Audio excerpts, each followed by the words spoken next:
we are now going to grade the first round, the entire first round, every single pick in this first round. So if you guys are new, hit that subscribe button, hit that like button if you're enjoying, and we're going to get straight into it here with the first overall pick in Connor Bedard. And this is an easy one. I mean, you give just an A+. I mean, there's no ifs and buts about it. I think for the Blackhawks, you get an A+ for Connor Bedard. There's no exceptions. There wasn't any choice, but Connor Bedard is a franchise-changing face for the Blackhawks.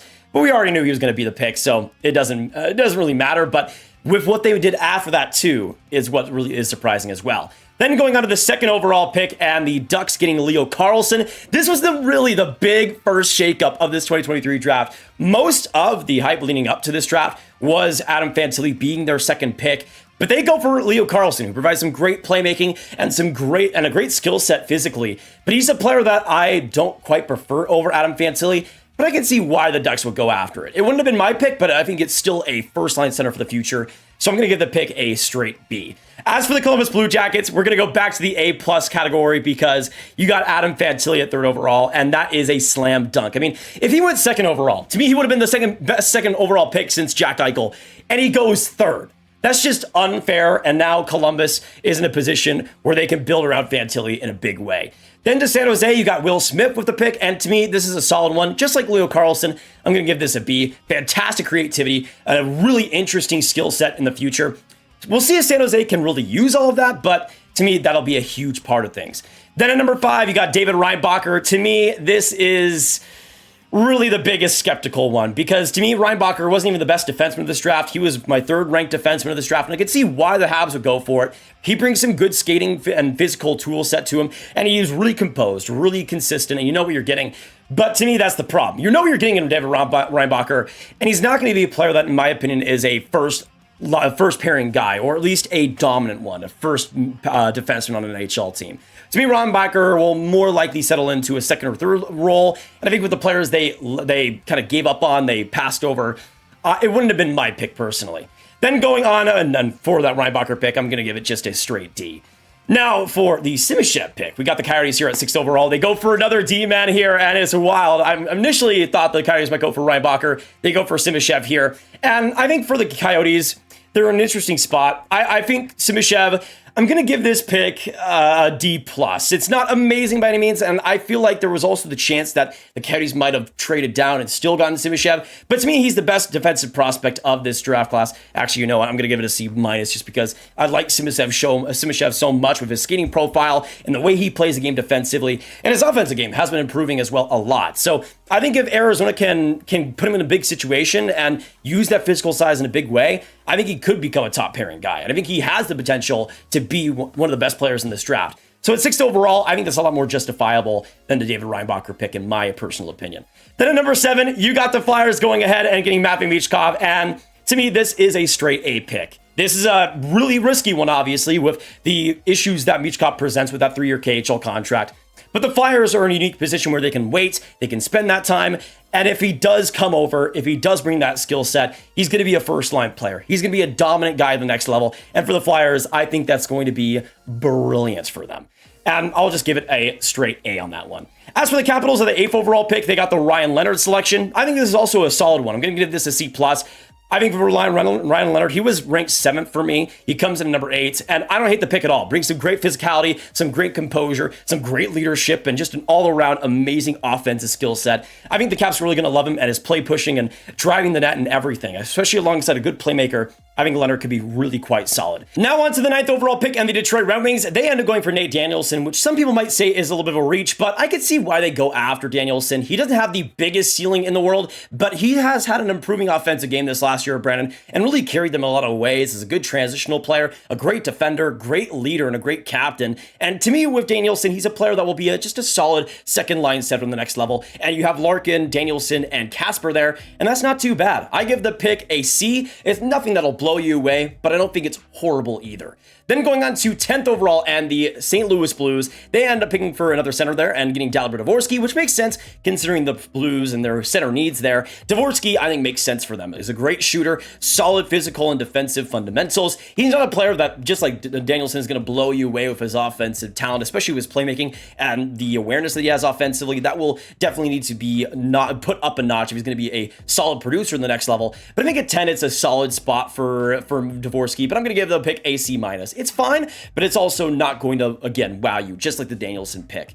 Then on to number 11 and the Vancouver Canucks. They end up going for Tom Willander. We saw all the rumors of them going after Tom Willander, being interested in him, and he makes sense. He has some great, strong defensive game. He's physical, even though he's not huge, but he's 6'1" and does bring a solid pedigree there. He's consistent, he's reliable, can skate like the wind, and really can get away from forecheckers. I don't know how much offensive potential there is, but he has shown a little bit more over the last few months, especially in the World Juniors. And for me, this is another solid pick. I give it a C. Not where I would pick him, but I think for the Canucks, they could round him out into something special. Then going on to the 12th overall pick here in the Arizona Coyotes, this is where, again, we start to get even more crazy. Daniil Butte is the pick here, and to me, this one's interesting. He has some really big potential. He has great hands and great offensive awareness for his size at 6'5". He has great size, doesn't quite use the physicality as much as he probably should, but I think that's something that they can maybe round him into. The skating is clunky, though, and it's not really consistent, and that's something that I could see maybe being a problem in his development path. I give the pick a C-, not where I would pick Butte, but I also consider for Arizona,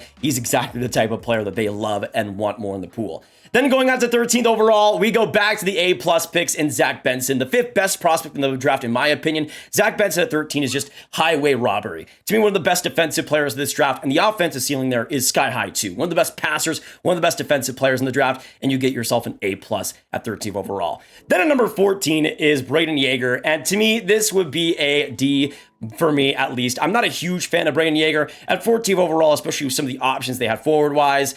It just wasn't the pick that I would have made, especially considering the potential of players like Moore and players like Barlow. I think with Yager, there's some big defensive shortcomings, there's some big physical shortcomings, and he's a player that likes to take risks that he just can't really handle all too often. But he has a great shot and has some good skill, and if the Penguins could round that out, then maybe he's able to become maybe a second-line center for them. But I feel like they could have also swung for the fences here and gotten a player with a little bit more potential, perhaps.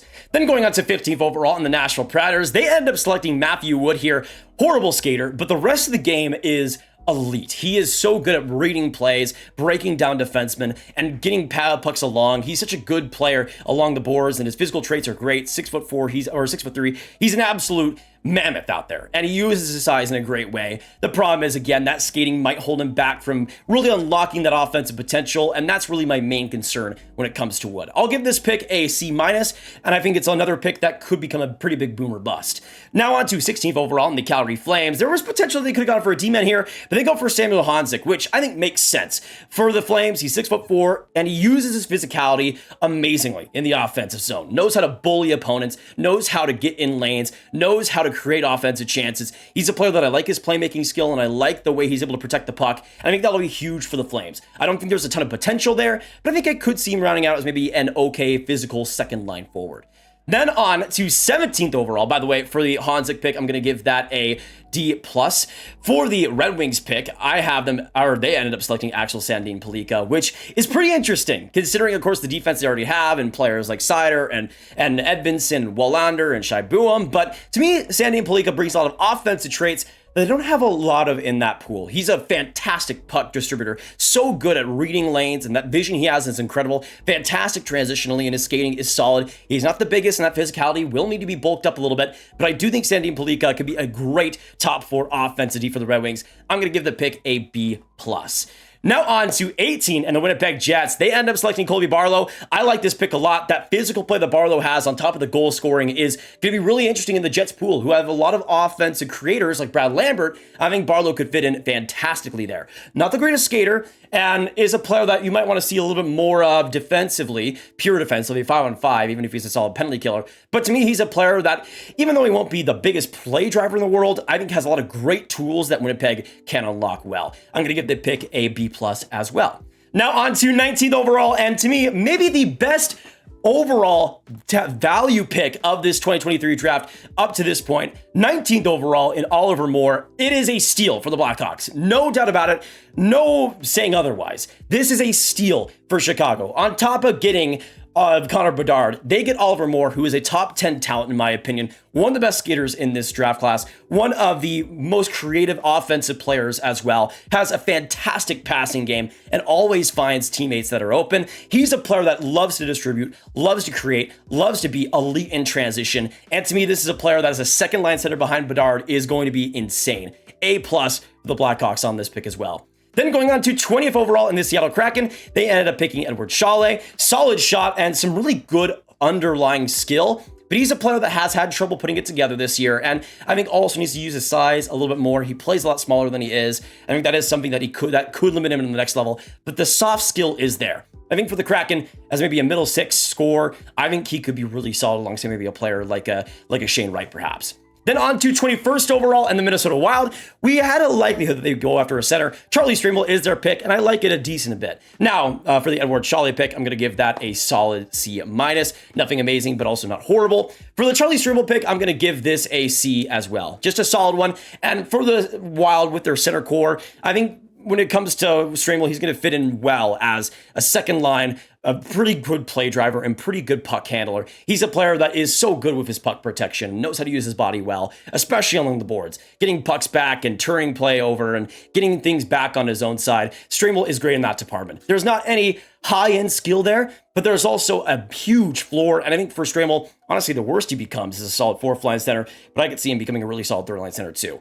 Now on to 22nd overall in the Philadelphia Flyers. They end up selecting Oliver Bonk here, and I'm not the biggest fan of it. I like Bonk's shot, but in pretty much every single way outside of that, he's just kind of fine. I could see him turning into maybe a fifth defenseman at the next level, but 22nd overall is rich, especially considering some of the players that were taken right after that, especially right after that.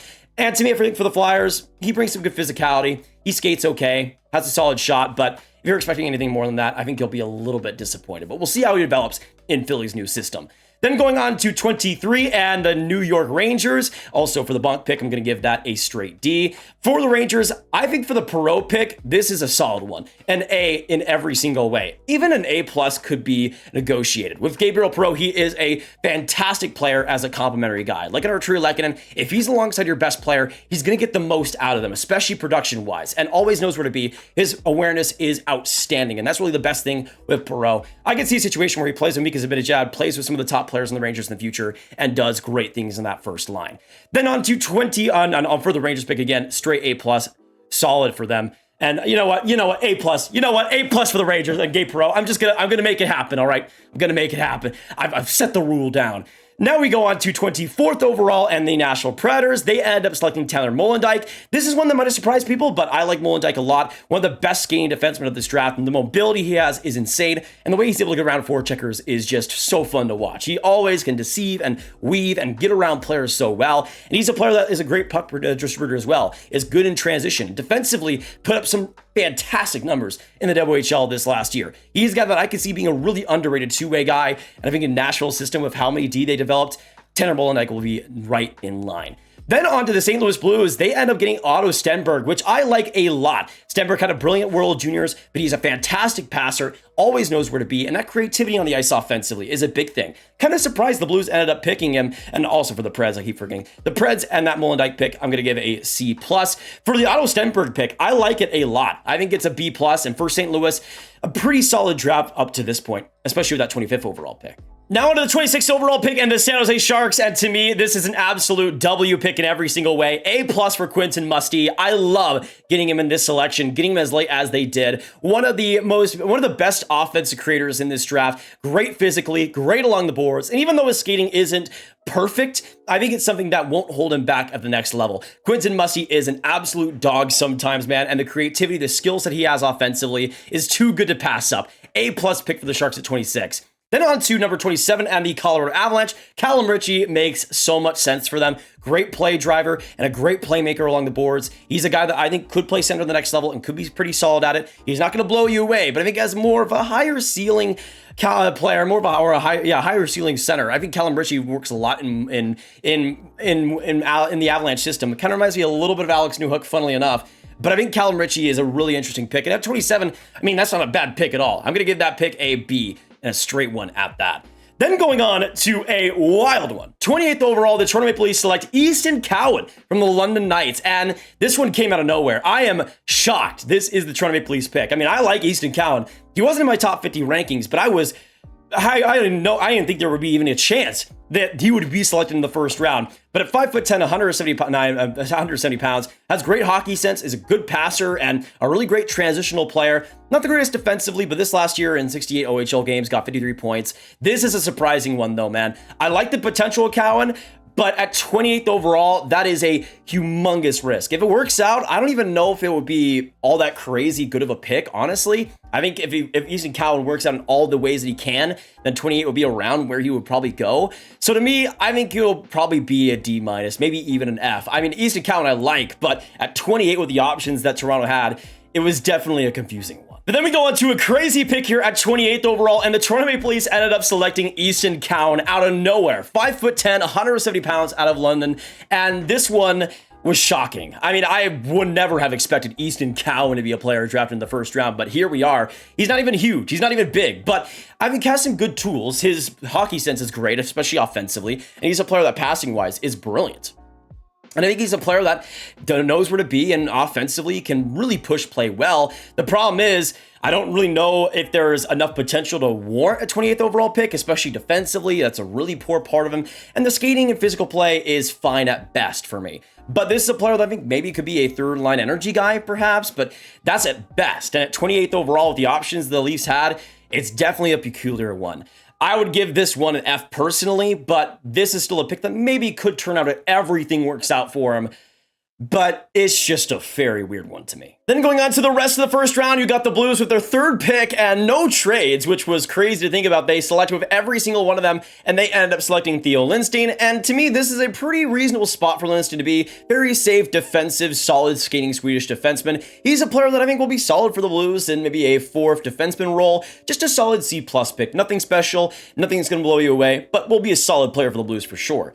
Then on to number 30 in the Carolina Hurricanes in Bradley Nadeau, a high swing pick here. Some fantastic shooting abilities that decimated the BCHL this last year. I have some concerns whether he'll be able to adapt to the pro game, and he will be a project going to the University of Maine. But this will be an interesting one to keep an eye on. I give it a C- for now, but Nadeau is a player that in the Kane system could do some really crazy things. Then on to 31st overall in the Colorado Avalanche, they end up selecting Mikhail Gulyayev, and to me this is a pretty good pick, especially with the Avs and their just not really any options defensively in the prospect pool. I'm surprised that they picked with both of their picks, but I think Gulyayev is a really good pick at 31st, a really big offense, or not really big, a really smaller offense defenseman, but a guy that does skate well, a guy that does take a lot of risks, but knows when to take them, and is pretty consistent in his offensive game. Has some electrifying moments, and he's a player that's like a mini Cale Makar sometimes out there, and could learn a lot from him as well. I give the pick a solid B. Now, on to the last pick of the first round, and it ended up being the last one here with the Vegas Golden Knights. They ended up selecting David Edstrom, which was interesting now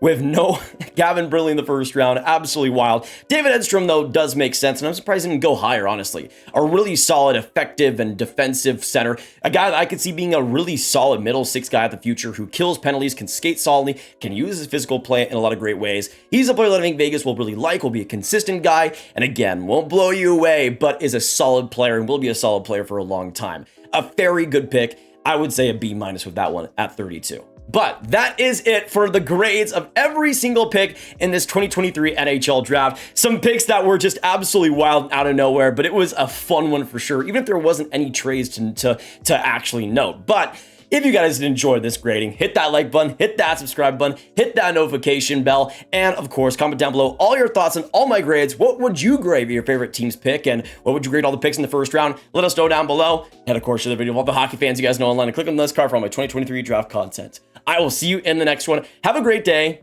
and goodbye.